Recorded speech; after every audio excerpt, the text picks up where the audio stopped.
안녕하세요. 데이터 정보 플랫폼 1파트 한승우입니다. 사내에서는 영문 이름 필립을 사용하고 있고요.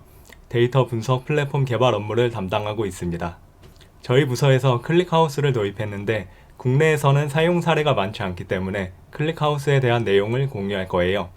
우선 클릭하우스가 무엇인지 설명드리고 도입 배경, 클릭하우스의 특징 순서로 설명을 할 거예요. 클릭하우스는 얀덱스라는 회사에서 개발한 컬럼 오리엔티드 DBMS입니다. 얀덱스는 러시아의 구글 같은 회사예요. 2009년에 개발을 시작했고 2012년에 얀덱스의 분석 툴인 메트리카에 적용되었어요. 2016년에 오픈소스화 되었고 APL 2.0 라이센스라서 자유롭게 사용할 수 있어요. 현재는 저희 회사를 포함한 1000개가 넘는 회사에서 사용하면서 어느 정도 검증되었다고 생각합니다. 그럼 도입 배경에 대해 설명을 드리겠습니다. 기존에는 드루이드를 사용하고 있었는데 드루이드는 데이터를 애그리게이션해서 저장하는 데 적합했습니다. 분석 요구사항이 복잡해지면서 애그리게이션된 상태의 데이터를 분석하는 데 한계를 느꼈어요. 데이터를 더 딥하게 분석하면서도 빠른 것이 필요했습니다. 찾아보니 클릭하우스가 non aggregated 형태로 저장을 하면서 속도도 빨라서 이를 채택했어요. 클릭하우스에는 어떤 특징이 있을까요? 이번 발표에서는 노란색으로 표시한 부분을 중점적으로 다룰 거예요. 클릭하우스는 분석용 DB에서는 중요하지 않은 기능을 축소하고 속도에 중점을 두었어요. 트랜잭션 기능을 축소하고 데이터 변경이나 삭제 기능을 매우 제한적으로 지원합니다. 해당 기능들은 분석 DB에서는 필요성이 적기 때문에 트레이드오프를 통해서 속도를 빠르게 개선할 수 있었던 부분은 저희에게는 강점으로 작용했어요. 다양한 기능들이 있는데 오늘은 노란색으로 표시한 부분들만 소개를 해드리겠습니다. 우선 벡터라이즈드 프로세싱에 대해서 설명을 드릴게요. 배열 X와 Y를 더하려면 무엇을 해야 할까요? 쉽죠? 배열의 원소들을 하나씩 더하면 됩니다. 이 간단한 것을 왜 물어봤을까요? 더 빠른 방법이 있기 때문입니다. 벡터라이즈드 프로세싱을 적용하면 한 번에 여러 개의 연산을 수행할 수 있어요. 이는 CPU의 SIMD 명령어 집합을 사용하는데 SIMD는 Single Instruction Multiple Data의 약어이고 Short Vector Instructions라고도 불립니다.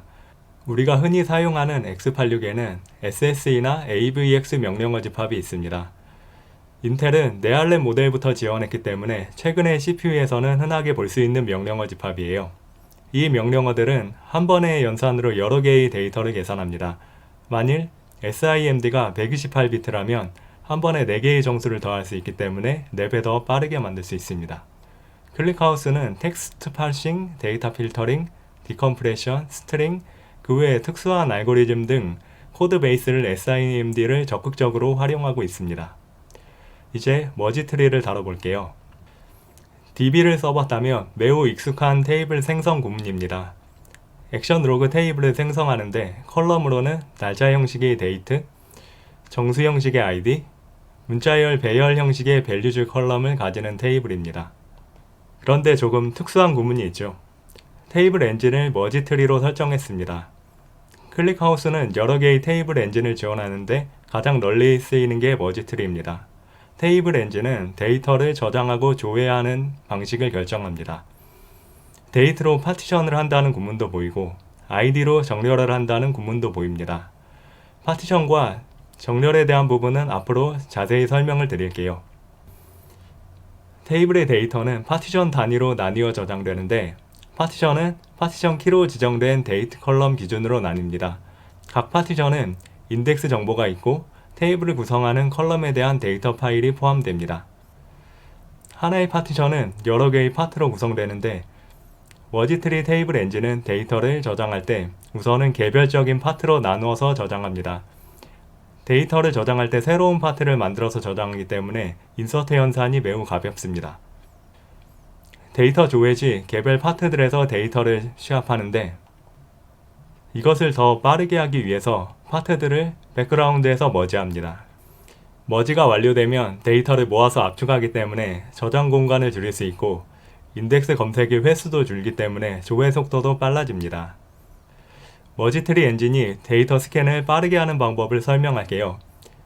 SQL을 이용해서 11월 15일부터 11월 16일까지의 데이터를 조회한다면 머지트리 엔진은 해당 날짜의 파티션으로 스캔 범위를 축소합니다.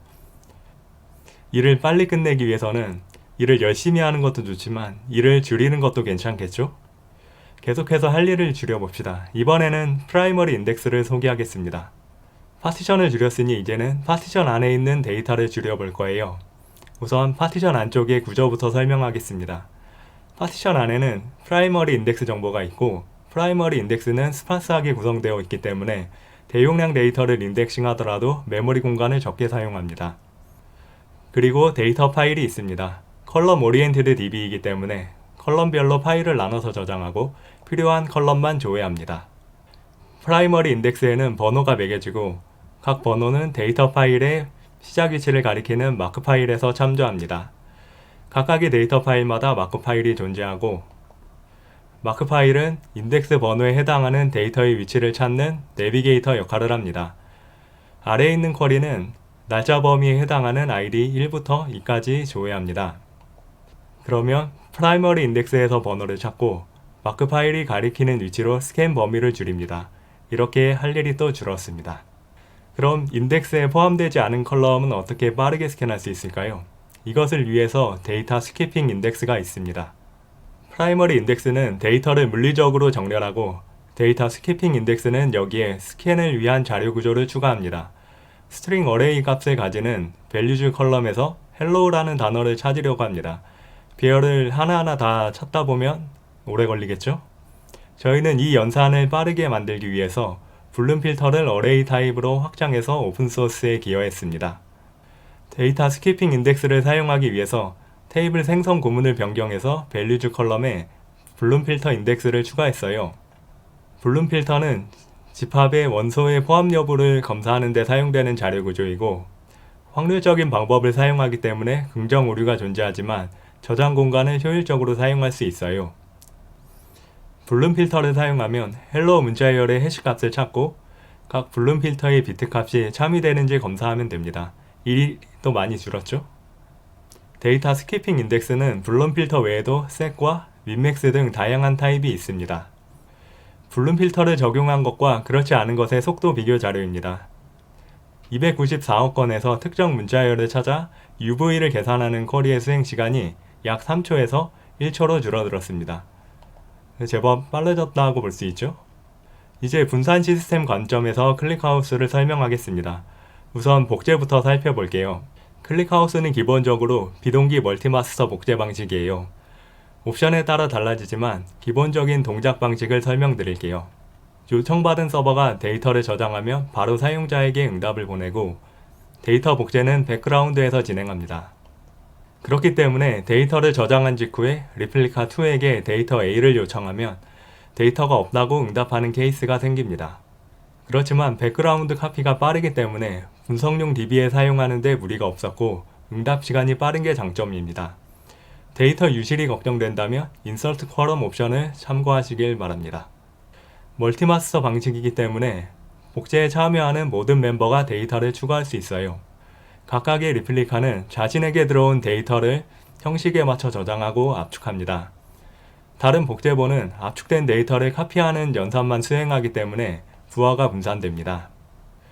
복제를 사용하면 더 견고해지고요. 리플리카2 서버의 하드웨어가 고장났을 때 유저2는 리플리카1을 통해서 서비스를 이어갈 수 있습니다. 분산 쿼리를 통해 이를 나눠서 하는 방법을 설명드리겠습니다. 클릭하우스 클러스터는 데이터를 여러 개의 샤드에 나눠서 저장해요. 분산 쿼리는 여러 개의 샤드에서 데이터를 모아서 사용자에게 리턴하고요. 액션 로그 디스트 테이블 데이터를 조회하는 시나리오로 설명을 드리겠습니다. 사용자의 쿼리를 처음 받은 서버를 이니시에이터 노드라고 하고 이니시에이터 노드는 쿼리를 모든 샤드에게 전달해요. 각각의 샤드는 자신이 가진 데이터를 로컬리하게 집계해서 중간 단계의 결과를 만들고 이를 이니시에이터 노드에게 전달을 해요. 이니시에이터 노드는 이를 머지해서 사용자에게 최종 결과를 전달합니다. 마지막으로 데이터 분석에 대한 내용을 설명하고 발표를 마치겠습니다. 클릭하우스는 데이터를 논 애그리게이티드 형태로 저장하기 때문에 유연한 분석이 가능합니다. 퍼널 분석은 유저 행동들을 일련의 이벤트 단계별로 분석하는 것입니다. 오른쪽 도표는 단계별 유저 행동을 이벤트 화면, 추천 상품, 구매 완료로 나누고 각 단계별로 진행한 사용자의 비율을 나타냈습니다. 각 단계별로 사용자가 이탈하기 때문에 갈수록 좁아지는 깔때기 모양이 됩니다. 깔때기 모양이기 때문에 퍼널 분석이라고 부릅니다. 클릭하우스에서 이 기능을 윈도우 퍼널 함수를 사용해서 매우 간단하게 구현할 수 있어요. 첫 번째 인자 3600은 이벤트 시간 윈도우고 데이트 인자는 시간 기준을 의미해요.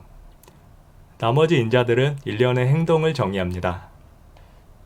이 함수의 동작 방식을 예를 들어서 설명을 할게요. 이벤트 단계로는 이벤트 화면은 1, 추천 상품이 2, 구매 완료가 3입니다. 아래는 시간 순으로 사용자별 행동 로그가 있습니다. 사용자 1은 이벤트 화면까지만 진행했기 때문에 1을 리턴합니다. 사용자 2는 이벤트 화면부터 구매 완료까지 모두 진행했기 때문에 3을 리턴하고요. 사용자 3은 추천 상품까지만 진행했기 때문에 2를 리턴합니다. 상품 찜하기는 이벤트 단계에 명시되지 않았기 때문에 계산하지 않아요. 사용자 4는 조금 복잡하지만 이벤트 화면, 추천 상품, 구매 완료가 모두 시간 순으로 진행되어서 3을 리턴합니다. 저희는 사용자 4의 경우처럼 복잡한 사례를 좀 더 심층 분석하고 싶었어요. 이벤트가 중복된 경우도 있고 명시되지 않은 이벤트가 중간에 끼는 경우도 있어요. 이를 위해서 윈도우 퍼널 함수의 동작 방식을 바꿀 수 있는 옵션을 추가해서 오픈소스에 기여하였습니다. 이벤트의 반복을 방지하기 위해서 스트릭 옵션을 사용하면 추천 상품이 반복되었기 때문에 이벤트 단계 2에서 멈추고 반환합니다. 다른 이벤트가 중간에 발생하는 것을 방지하기 위해서는 스트릭트 오더 옵션을 사용합니다. 명시되지 않은 상품 찜하기를 발견하면 검색을 멈추고 2를 리턴하도록 기능을 추가하였습니다. 저희가 기여한 기능들은 마스터 브랜치에 병합되었기 때문에 깃허브에서 받아서 사용할 수 있습니다. 조금 생소한 오픈소스인 클릭하우스를 소개해드렸는데요. 새로운 것을 얻어가셨길 바라면서 이만 마치겠습니다. 긴 시간 동안 들어주셔서 감사합니다.